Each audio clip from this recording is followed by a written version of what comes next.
ওম গণেশায় নমঃ।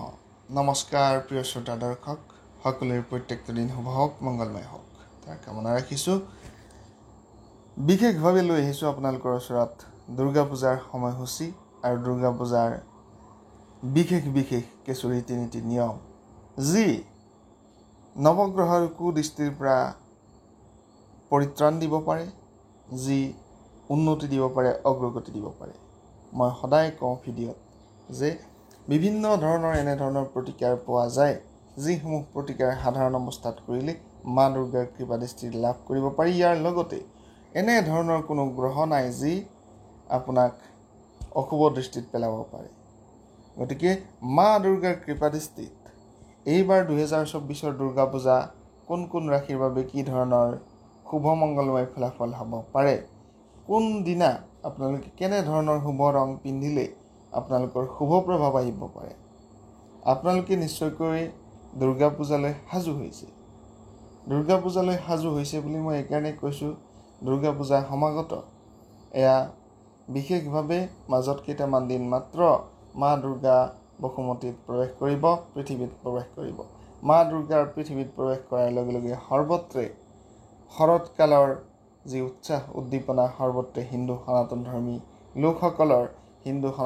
লোকসকলে বিভিন্ন প্ৰকাৰৰ উৎসাহ উদ্দীপনা বৃদ্ধি পাব। এই সময় শুভ সময়, এই সময় শান্তিৰ সময়, এই সময় সৰ্বত্ৰে ভাতৃত্ববোধ বজাই ৰখাৰ সময়, ইজনে সিজনক বিভিন্ন প্ৰকাৰৰ সহায় সহযোগিতা কৰাৰ সময়। এই সুসময় মা দুৰ্গাৰ কৃপাদৃষ্টি কি ধৰণে পাব পাৰি, মহাষষ্ঠীৰ পৰা বিজয়া দশমী পৰ্যন্ত কি ধৰণে কি প্ৰভাৱ কৰিলে বা কি কৰ্ম কৰিলে আপোনাৰ শুভ দৃষ্টি বছৰটোলৈকে থাকিব, মা দুৰ্গাৰ কৃপাদৃষ্টি কি ধৰণে লাভ কৰিব পাৰিব, তাৰ বিষয়ে সংক্ষিপ্ত ৰূপত এই ভিডিঅ'। কাৰণ সংক্ষিপ্ত বুলি এইকাৰণেই কৈছোঁ, সৰ্বত্ৰে মা দুৰ্গাৰ যিখিনি কথা ক'ব বিচৰা যায় বা মা দুৰ্গাৰ যিখিনি ৰীতি নীতিৰ কথা ক'ব বিচৰা যায়, যিমান কওঁ সিমান ৰৈ যায়। কাৰণ এনেকুৱা ধৰণৰ বিশাল শক্তি, যি মা পৰাশক্তি বুলি কয় বা মা পৰাশক্তি বুলি কয়, এই বিশেষ যি পৰাশক্তি, যি শক্তিৰ মূল কেন্দ্ৰ, শক্তিৰ অধিষ্ঠাত্ৰী দেৱী মা দুৰ্গাৰ ধৰালৈ আগমন হ'ব। আৰু এই শৰৎকালত আপোনাৰ বিশেষ ৰাশিফল মই নিশ্চয়কৈ জনাম। তাৰ লগতে জনাম এনেধৰণৰ কিছু প্ৰতিকাৰ, যি বৰ্ষজোৰা আপোনাক উন্নতি দিব পাৰে, বৰ্ষজোৰা আপোনাক সমৃদ্ধি দিব পাৰে। দুৰ্গা পূজা এনেধৰণৰ কথা নহয় যে জাক জমকতা কৰিছোঁ, মই কিমানটা মোৰ পেণ্ডেলত লাইট জ্বলাইছোঁ, মই কিমানটা এনেধৰণৰ গায়ক মাতিছোঁ, যাৰ কাৰণে মোৰ সৰ্বত্ৰে মোৰ দুৰ্গা পূজাখন সৰ্বোচ্চ হৈছে, সৰ্বোত্তম হৈছে, অগ্ৰগতিৰ পিনে আগবাঢ়িছে। সেয়া নহয়, কেৱল হৃদয়ৰ পৰা যদি হৃদয়ংগম কৰি মা দুৰ্গাক প্ৰণিপাত কৰা যায়, তেনেহ'লে মা দুৰ্গা সন্তুষ্ট হ'ব পাৰে। বাহিৰাভাৱে দেখুওৱা কৰ্মখিনি সৰ্বত্ৰে মা দুৰ্গাৰ ভক্তি নহয়, মা দুৰ্গাৰ ভক্তি সেয়া নহয়। কোনো এজন ব্যক্তিয়ে যদি সাধাৰণভাৱেও পূজা কৰি মা দুৰ্গাৰ আৰাধনা কৰি মা দুৰ্গাক সন্তুষ্ট কৰিব পাৰি। গতিকে জাক জমকতা সেয়া কিন্তু বাহিৰৰ বিষয়। গতিকে জাক জমকতাৰ কথা মই ক'ব বিচৰা নাই। কোনে কিমান দামী কাপোৰ পিন্ধিলে তাক মই ক'ব বিচৰা নাই, বা কোনে কিমান দামী কাপোৰ পিন্ধিলে কৃপাদৃষ্টি মা দুৰ্গাই কৰিব তাক মই ক'ব বিচৰা নাই। সকলো শ্ৰেণীৰ ব্যক্তিক মই সমান মৰ্যাদা দিহে কথাখিনি ক'ব বিচাৰিছোঁ। যদিও বা মই কোনো ধৰণৰ ৰাজনৈতিক জগতৰ লগত জড়িত ব্যক্তি নহয় বা মই মন্ত্ৰীও নহয়, তথাপিতো এইখিনি কথা কৈছোঁ এইকাৰণে, ইয়াৰ মাজত বহুতো কথা লুকাই আছে। বৰ্তমান অসমত দৰিদ্ৰ লোকৰ সংখ্যা বৃদ্ধি হৈছে, কাৰণ আৰ্থিকভাৱে দুৰ্বল পৰিয়ালৰ সংখ্যা বৃদ্ধি হৈছে। মই দৰিদ্ৰ বুলি ক'ব বিচৰা নাই, আৰ্থিকভাৱে দুৰ্বল, যি বিভিন্ন প্ৰকাৰৰ অসুবিধাত ভুগি আছে। গতিকে সকলো শ্ৰেণীৰ লোকৰ বাবে মই এই ভিডিঅ' প্ৰস্তুত কৰিছোঁ। এয়া নহয় যে কৰোড়পতিখিনিৰ কাৰণে এটা বেলেগ ভিডিঅ' প্ৰস্তুত কৰিম আৰু মধ্যবিত্তৰ কাৰণে অকণমান বেলেগ ধৰণৰ ভিডিঅ' প্ৰস্তুত কৰিম আৰু দুৰ্বলসকলৰ বাবে বেলেগ ধৰণৰ ভিডিঅ' প্ৰস্তুত কৰিম। সৰ্বত্ৰে শক্তিমান হওক প্ৰত্যেকগৰাকী ব্যক্তিৰ ভাগ্য। মা দুৰ্গাই সকলোকে ভাল দৃষ্টিৰে চাওক। আৰু এটা কথা, শক্তিৰ অধিকাৰী মা দুৰ্গা, আমি যি ধৰণেই আৰাধনা কৰি আহিছোঁ, আৰাধনা কৰিব লাগে, ঠিক তেনেধৰণেই মা দেৱী স্বৰূপ কিন্তু আমাৰ সমাজত বৰ্তমান ক্ষেত্ৰত বহু ক্ষেত্ৰত লাঞ্ছিত বঞ্চিত হ'বলৈ গৈ আছে। গতিকে আমাৰ ঘৰত থকা দেৱী, আমাৰ চৌপাশত থকা দেৱী সকলোকেই সমান মৰ্যাদাৰে চাব লাগে। যি ধৰণে আমি মা দুৰ্গাক প্ৰণিপাত কৰোঁ, সকলো ধৰণৰ নাৰী শক্তিক প্ৰণাম কৰিবলৈ শিকক, উন্নতি আহিব। কাৰণ শক্তিৰূপিণী মা দুৰ্গা নাৰী শক্তিৰ ওপৰত বিৰাজমান হৈ থাকে। গতিকে সৰ্বত্ৰে লাঞ্ছনা বঞ্চনা বাদ দিয়ক বুলি কোৱা হৈছে। মই কৈছোঁ আপোনালোকক উন্নতি আহক, সকলোৰে প্ৰগতি আহক আৰু সকলোকে সমান দৃষ্টিৰে চাবলৈ আৰম্ভণি কৰক। বিশেষকৈ নেতা, পালি নেতা, প্ৰহৰী এনেধৰণৰ কিছু নেতা মন্ত্ৰী দেখা যায় যে অহংকাৰত পৰিপুষ্ট হৈ থাকে। সেয়া বিভিন্ন ক্ষেত্ৰত ক'বলগীয়া হয়। মোৰ ভিডিঅ' যদি কোনোবা নেতা মন্ত্ৰী আদি পালি নেতায়ো চাই আছে তেনেহ'লে বেয়া নাপাব। কাৰণ ধনী ব্যক্তিজনীক প্ৰথম প্ৰাধান্য দিয়া হয়, ধনী ব্যক্তিজনক প্ৰথম প্ৰাধান্য দিয়া হয়, টকাৰ বল থকা ব্যক্তিজনক প্ৰথম প্ৰাধান্য দিয়া হয়, গুৰুত্ব দিয়া হয়। এতিয়াৰ সময়তো সেইখিনি কথা চলি আছে। গতিকে সেয়া হ'ব নালাগে, সমমৰ্যাদা হ'ব লাগে সকলোৱে ভাবি সকলোৰে উন্নতি আহিব লাগে। যি নহওক, মহাষষ্ঠীৰ দিনাখনৰ পৰাই উন্নতি অগ্ৰগতিৰ বাবে আপোনালোকে কি কি কৰিব, ইয়াৰ লগে লগে মই কৈ যাম এই বিশেষ সময়ৰ যি সময়সূচী, কি কোন দিনা কেনেধৰণৰ কি সময় আছে বা কি ধৰণৰ ফলাফল আপোনালোকে লাভ কৰিব পাৰিব, এয়া পঞ্জিকাৰ তথ্য অনুসৰি মই আপোনালোকক জনাবলৈ চেষ্টা কৰিছোঁ। নিশ্চয়কৈ আপোনালোকে এই বিশেষ নিয়মৰ কথাখিনি কিন্তু মই ক'ম, প্ৰত্যেক দিনে কি কি নিয়ম কৰিব লাগিব এইখিনি কথা আপোনালোকক ক'ম। প্ৰথম হৈছে 22 আহিন বুধবাৰ 9 অক্টোবৰ 2024। এইদিনাখন পোনপটীয়াকৈ যদি কোৱা যায় শুক্লা ষষ্ঠী তিথি আৰু শুক্লা ষষ্ঠী তিথি বিশেষভাৱে শুভমংগলময় ফলাফল দেখা গৈছে। পোনপটীয়াকৈ যদি ক'ব বিচৰা যায় মা দেৱী দুৰ্গাৰ শুভ দৃষ্টি আহিবৰ বাবে, উন্নতি আহিবৰ বাবে কি কি কৰিব লাগিব তাক মই নিশ্চয়কৈ ক'ম। বিশেষ সময় যি নৱৰাত্ৰিৰ আৰম্ভণি, নৱৰাত্ৰিৰ ব্ৰত যদি কোনোবা আপোনালোকৰ মাজৰ কোনোবাই কৰিব বিচাৰে তাকো মই নিশ্চয়কৈ জনাম আৰু বিশেষভাৱে শুভমংগলময় কথাখিনি মই আপোনালোকক ক'ম। গতিকে নৱৰাত্ৰি দুপৰীয়া 12:14:52 যোৱাৰ পিছত কালৰাত্ৰি মাৰ ব্ৰত পূজা অৰ্চনা আৰু বিভিন্ন ধৰণৰ প্ৰসাদ আপোনালোকে কালৰাত্ৰি দেৱীক দিব পাৰিব। কালৰাত্ৰি দেৱী এনেধৰণৰ দেৱী দেৱীয়ে আপোনাক উন্নতি দিব পাৰে, অগ্ৰগতি দিব পাৰে আৰু বিশেষ আপোনালোকৰ সমৃদ্ধি লৈ আহিব পাৰে। গতিকে এই বিশেষ শুভ সময় উন্নতিৰ সময় আৰু অগ্ৰগতিৰ সময়। এই সময় মা দেৱী শক্তিক আৰাধনা কৰাৰ সময়। গতিকে মা দেৱী শক্তিক যদি আপুনি আৰাধনা কৰিব বিচাৰে তেনেহ'লে আপোনালোকে আৰাধনা কৰিব পাৰে। এয়া নহয় যে আপোনালোকে ডাঙৰ মণ্ডপ পাতি পূজা কৰিব। আপোনাৰ হৃদয়েৰে যদি আপুনি এঠাইত বহি লৈ স্নান আদি কৰ্ম কৰি মা দেৱী দুৰ্গাৰ আৰাধনা কৰে নিশ্চয়কৈ মা দেৱী দুৰ্গা সন্তুষ্ট হ'ব। মা দেৱী দুৰ্গাক সন্তুষ্ট কৰিবৰ বাবে যদি আপোনালোকে সাধাৰণভাৱে ঘিৰ চাকি, মিঠাতেলৰ চাকিও যদি অৰ্পণ কৰে মা দুৰ্গা সন্তুষ্ট হ'ব। কাৰণ মা দুৰ্গা মা হয়, সকলোৰে মা হয়। গতিকে বিশেষ যি আদি শক্তি, বৰা শক্তি বুলি মই এইকাৰণে কওঁ, গতিকে মা শক্তিৰ মহিমাই অপাৰ। গতিকে এই মা শক্তিৰ যি শুভ মংগলময় ফলাফল, যি শুভ দৃষ্টি, সেই দৃষ্টি পাবৰ বাবে আপোনালোকে সেই কৰ্ম কৰিব পাৰে।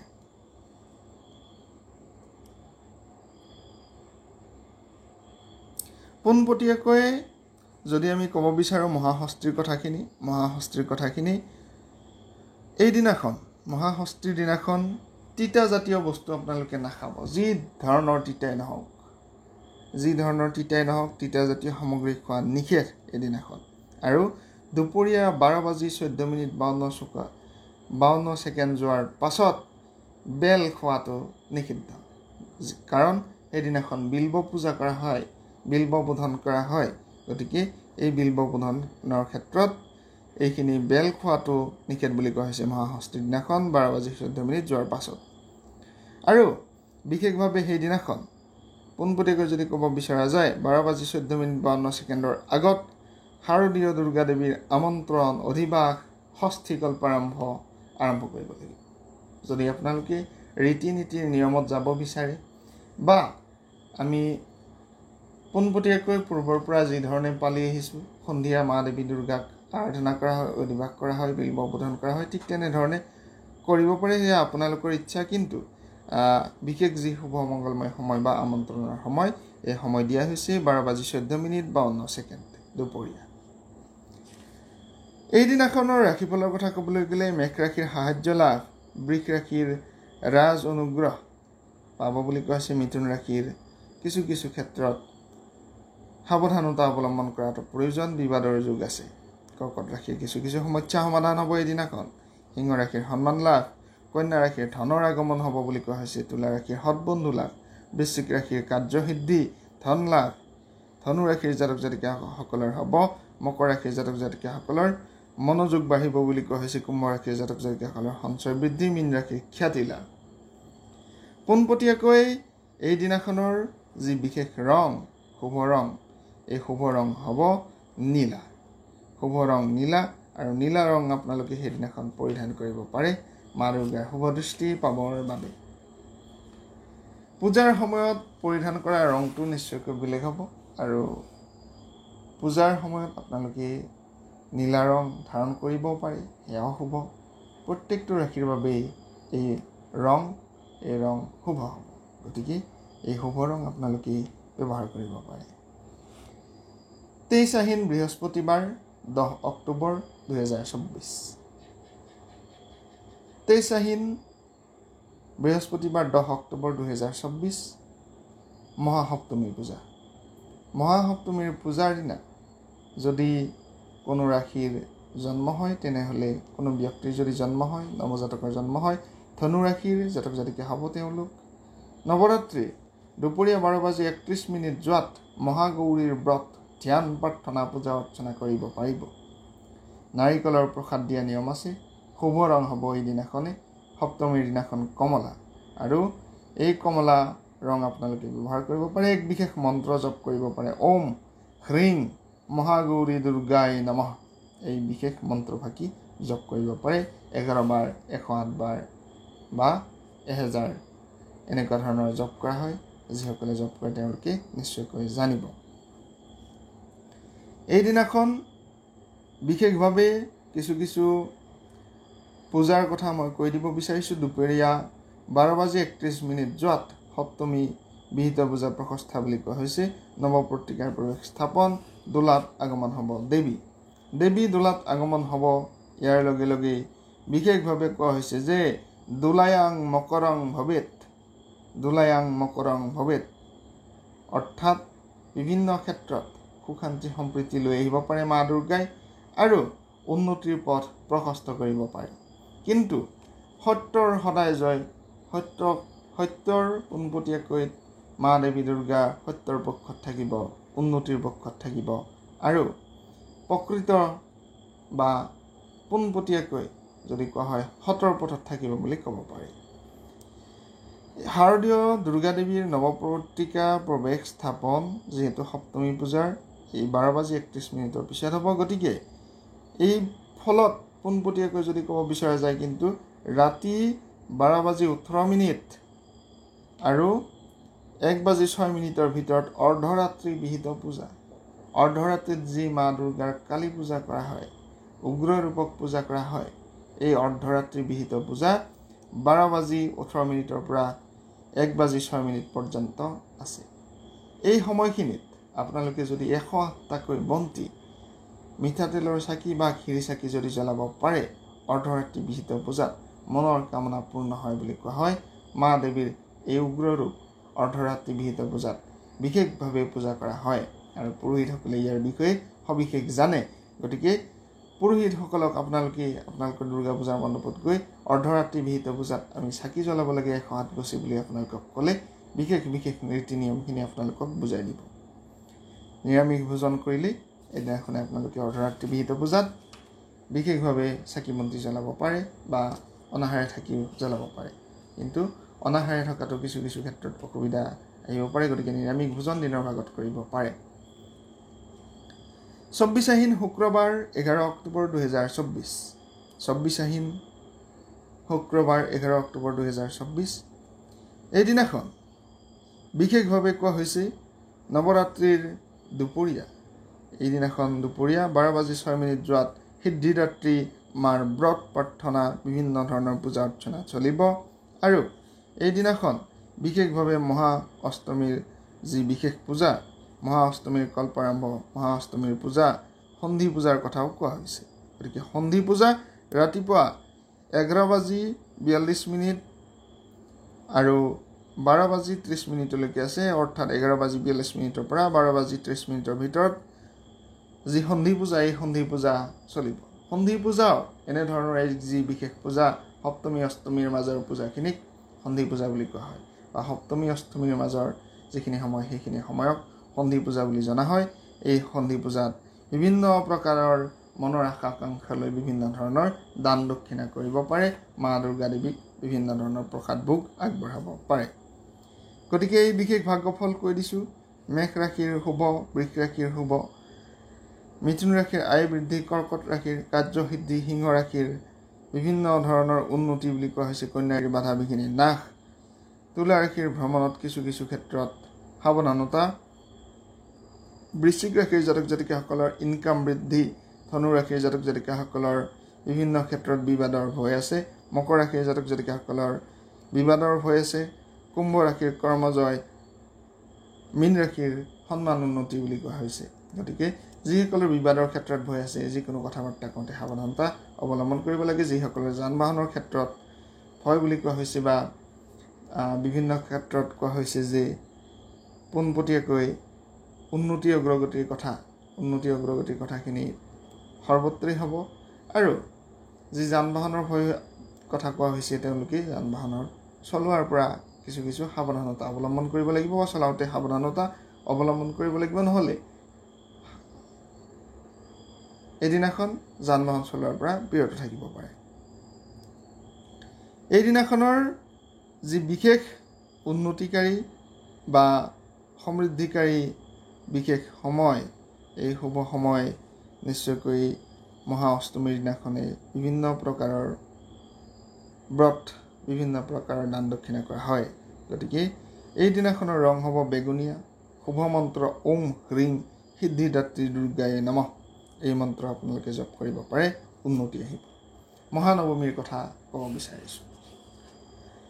মহানৱমী 25 আহিন 12 অক্টোবৰ 2024। বাৰ হৈছে শনিবাৰ। শনিবাৰে এই দিনাখন বিশেষ বিশেষ শুভ সময় সংযোজিত হৈছে। 25 আহিন শনিবাৰ 12 অক্টোবৰ। এই দিনাখন ৰাতিপুৱা 10:58 যোৱাত নৱমী পূজা সমাপন কৰিব লাগিব। অৰ্থাৎ বিশেষভাৱে এইখিনি সময় যি পোনপটীয়াকৈ কোৱা হৈছে যে 12:58 10:58 আগত 10:58 আগত নৱমী বিহিত পূজা সমাপন কৰিব লাগিব। গতিকে 25 আহিন শনিবাৰ 12 অক্টোবৰ তাৰিখে নৱমী বিহিত পূজা কেৱল 10:58 আছে। 10:58 যোৱাত দুৰ্গা দেৱীৰ পোনপটীয়াকৈ মহাদশমী পূজা বা বিজয়া দশমী পূজা আৰম্ভণি হ'ব। 10:58 যোৱাত দশমীৰ পূজা প্ৰশস্ত হ'ব। গতিকে দুৰ্গা দেৱীৰ বিসৰ্জন, বিদায়কৃত, অপৰাজিতা পূজা ইত্যাদি। গতিকে বিশেষভাৱে এটা দিনতেই পৰিছে নৱমী আৰু দশমী কৃত।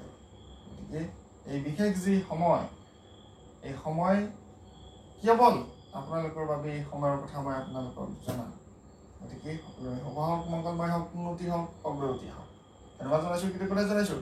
প্ৰত্যেকগৰাকী শ্ৰোতা দৰ্শকৰ শুভ মংগলময় কামনা কৰিছোঁ। ভিডিঅ'টো শ্বেয়াৰ কৰিব বুলি আশা ৰাখিছোঁ। ধন্যবাদ।